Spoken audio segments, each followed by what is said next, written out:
Почитуван заменик председател, почитувани пратеници, почитувана македонска јавност.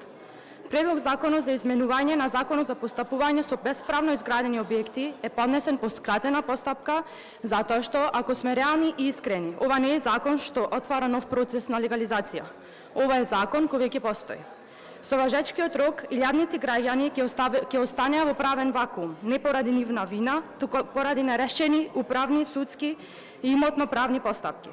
Голем број предмети се веќе започнати, дел се заглавени во судови, дел во наследни постапки, а дел во административни процедури што траат со години. Ако рокот истече, државата ќе им каже на граѓаните: вие сте поднеле барање на време, но институциите не успеале да одлучат, па затоа го губите правото за разрешница на постапките за кои веќе чекате со години. Тоа не е владење на право, тоа е казнување на трпението на граѓанинот. Најзначајното нешто што мора да се нагласи е дека со ова законско решение не се отвара можност за нови дивоградби.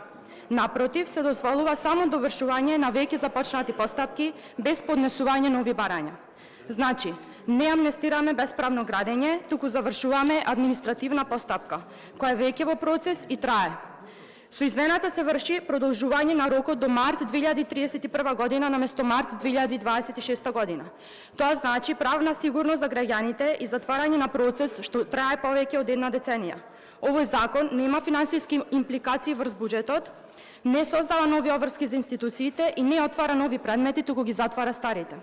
Дали ќе ги оставиме граѓаните во неизвестност поради административни рокови или ќе овозможиме институциите конечно да ја завршат својата работа што ја започнале и за која граѓаните чекаат своја разрешница?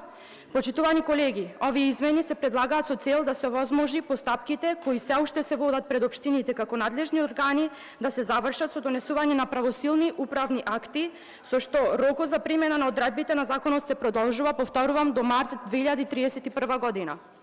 Правната сигурност не е услуга, таа е обврска на нашата држава.